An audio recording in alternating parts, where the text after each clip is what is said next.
Kind of thing do happen. इस चक्कर में बहुत ज्यादा छटनी भी हो रही है। नहीं, ऐसा नहीं है, छटनी नहीं हो रही है, सीखने का, नई टेक्नोलॉजी का नया मौका मिल रहा है। तो अगर किसी को एक स्टेज जब तक, तक एक नया चीज सीखते हैं तब तक में दूसरी आ ठीक है, जाती है। ठीक है, लेकिन तो दे आर सिमिलर। इससे कैसे निपटा नहीं, जाए? They are similar. हाँ, अगर आप इंटेलिजेंट हैं, अगर आपको किसी चीज़ का आइडिया है कि आप प्रॉब्लम को हैंडल कर सकते हैं, जी जी। तो अगर टेक्नोलॉजी में थोड़ा बहुत डिफरेंस भी है, नए नाम से आ रही है, न्यू नेम इज़ गिवन। मैंने 89 में अपना मास्टर्स किया था, तब मैंने आर्टिफिशियल इंटेलिजेंस में काम किया था, अब भी कर रहे हैं। तो पुराना ऐसा नहीं है कि जो है तो चला गया, बट इम्पैक्ट आएगा। जो स्टूडेंट्स यहाँ पे आए हैं, जो अटेंड कर रहे हैं, at least they will learn about blockchain technology which is one of the emerging area. तो definitely it will make an impact. तब क्या लगता है कि ब्लॉकचेन जैसी चीजें अगर अभी भारत में प्रचलित नहीं है, बहुत अच्छी बात नहीं, प्रचलित है, लेकिन हम प्रचलित लोग है। जानते हैं अभी this is about capacity building. कुछ गिने चुने लोगों के पास है वो क्षमता, लेकिन जो हमारे स्टूडेंट्स हैं उनको हमें फ्यूचर रेडी करना है, so that they should also know what is blockchain technology. आखिर वो कौन सा कारण है कि आईआईटी से निकल के लोग और यूएसए यूके चले जाते हैं और वहां जा करके काफी नाम कमा लेते हैं? यहाँ यहाँ क्यों नहीं हो पाता है? इतना तो रीडिंग दिया है, आखिर हमें कौन सी वो कमजोरी है? आप जैसे आपने बताया, इसमें कोई जो स्टूडेंट्स की कोई कमज़ोरी है नहीं। अगर आप कमज़ोरी देखें तो ये सिस्टम की कमज़ोरी है। जैसे हमारे पास कैपिटल नहीं है, अगर जो हमें पूंजी चाहिए कुछ नया शुरू करने के लिए, वो कम है इंडिया में। इसलिए आप देखेंगे कि जो बड़े बड़े सिस्टम्स हैं बाहर के देश में, वो बड़े बड़े कंपनियां बनाते हैं, जैसे गूगल, माइक्रोसॉफ्ट, ये सब चीज़ें बनाते हैं, फेसबुक। इंडिया में जितने भी बड़े चीज़ें हैं वो आप देखेंगे सरकार बनाता है। यूपीआई देखिए, आधार देखिए, ये कौन बना रहे हैं? सरकार बना रहा है, क्योंकि सरकार के पास उतना पूंजी है। तो हमें धीरे धीरे हमें देश में और पूंजी आ रहे हैं, जो वेंचर कैपिटलिस्ट हैं, पीई फंड्स हैं, ये सब पूंजी अब इंडिया में डाल रहे हैं। तो उस कारणवश आप देखेंगे धीरे धीरे इंडिया से भी बहुत डेवलपमेंट हो रहा है, प्रोग्रेस हो रहा है। अगर आप आईटी दिल्ली में देखें, जोमेटो आईटी दिल्ली से बना हुआ है।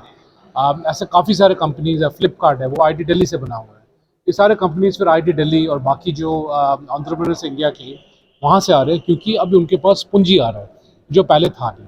See, this particular event done under the aegis of IIT Delhi and initiated by the IBC is a landmark event in the field of technology. All of you know that how technology is changing every day basis. And India is poised to embrace almost all the emerging technologies in a big way.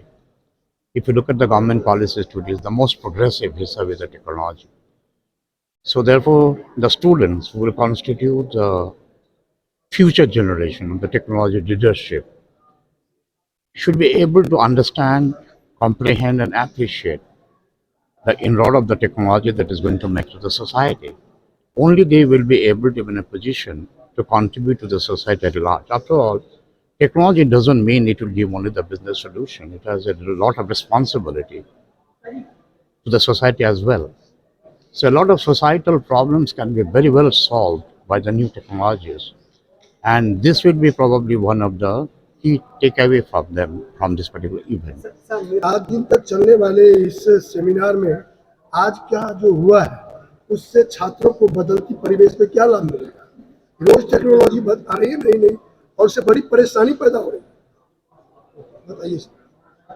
तो ये जो नई technologies जो आ रही है वो IIT जैसे और बाकी एकेडमिक इंस्टीट्यूशंस में उसकी रिसर्च होती है और उसकी एप्लीकेशंस इंडस्ट्रीज में आती है। आजकल ये ब्लॉकचेन जैसे टेक्नोलॉजीज जो है इंडस्ट्री ने काफ़ी बड़ी मात्रा में ले ली है, तो उसका बेसिक अंडरस्टैंडिंग, उसकी जो फंडामेंटल है, उसको स्टूडेंट्स को अच्छी तरह समझाने के लिए आईआईटी जैसे इंस्टीट्यूशंस की रिस्पॉन्सिबिलिटी रहती है।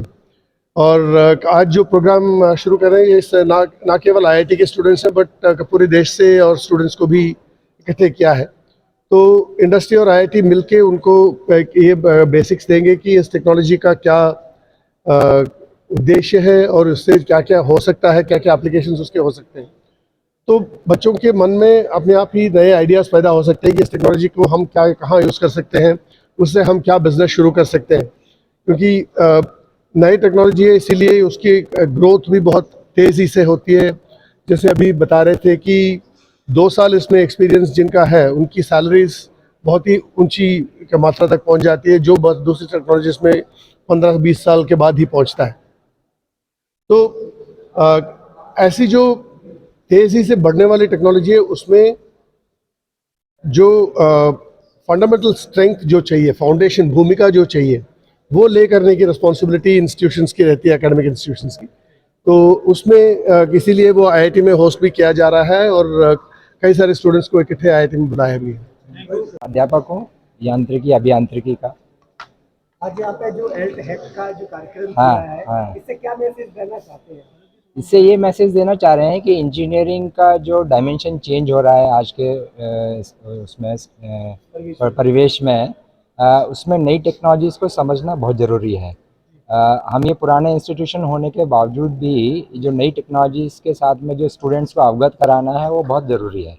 तो इस तरह के जो इवेंट हैं और इस तरह का जो स्टूडेंट्स को एक साथ लेके आना, नई टेक्नोलॉजी सिखाना, स्पेशली जो कंट्रीब्यूशन आईबीसी मीडिया का है, हमारा है और इंडस्ट्रीज़ का है ना, ये बहुत महत्वपूर्ण है तो एक्चुअली। क्या इस टेक्नोलॉजी से क्या मिडिल क्लास के बच्चे जो है वो भी इसको सीख सकते हैं?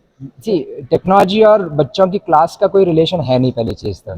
जी, ज्ञान का इससे कोई लेना देना नहीं है। आप किसी भी तबके से आते हैं, हमारे जैसे इंस्टीट्यूशन में आप देख सकते हैं, मतलब एक रिक्शा पुलर का भी बच्चा पढ़ता है, एक बिजनेसमैन का भी बच्चा पढ़ता है। तो अंडरस्टैंडिंग और नॉलेज का ना उससे कोई लेना देना नहीं, anybody can gain that knowledge. आपको क्या लगता है कि जो टेक्नोलॉजी नई आ रही है, हाँ। वो कितना कामयाब हो पाएगी? आप आज के प्रदेश में, जबकि आप विदेश की शिक्षा नीति देखिए, वो विकसित देश है और अभी हम विकासशील देशों की श्रृंखला में ही आ रहे हैं। तो वहाँ की पढ़ाई और यहाँ की पढ़ाई में इतना डिफरेंस है, और फिर आप वहाँ की जो चीजें, वहाँ की टेक्नोलॉजी अभी इंडिया में लेकर आ रहे हैं, कितना खर्च लगेगा, कितना बच्चों को मेहनत करनी पड़ेगी? मैं आपको बताता हूँ, मेरा अपना अनुभव बताता हूँ। मैंने अभी 10 दिन पहले ना अमेरिका विजिट किया था, वहाँ की यूनिवर्सिटीज़ में भी गया था, और वहाँ जाने के बाद ना मेरा जो निष्कर्ष निकला था, भारत आके ना हम बहुत आगे जा रहे हैं। हाँ, तो टेक्नोलॉजी ऐसा नहीं कि उनके पास टेक्नोलॉजी है हमारे पास नहीं है, उनके पास नॉलेज है हमारे पास नहीं है, वो कहाँ उसको यूज़ कर रहे हैं, कैसे अप्लाई कर रहे हैं, उसकी वजह से वो आगे हैं। इसमें ज्ञान में और टेक्नोलॉजी में कमी नहीं है, हमारे टैलेंट में कमी नहीं है, आप उसको कैसे अप्लाई करते हैं वहाँ हमको काम करना है। और हमारे जो बच्चे हैं, विद्यार्थी हैं ना, सारे उस डायरेक्शन में काम कर रहे हैं। इस तरह के जो इवेंट होंगे ना, इनको उस चीज़ के लिए तैयार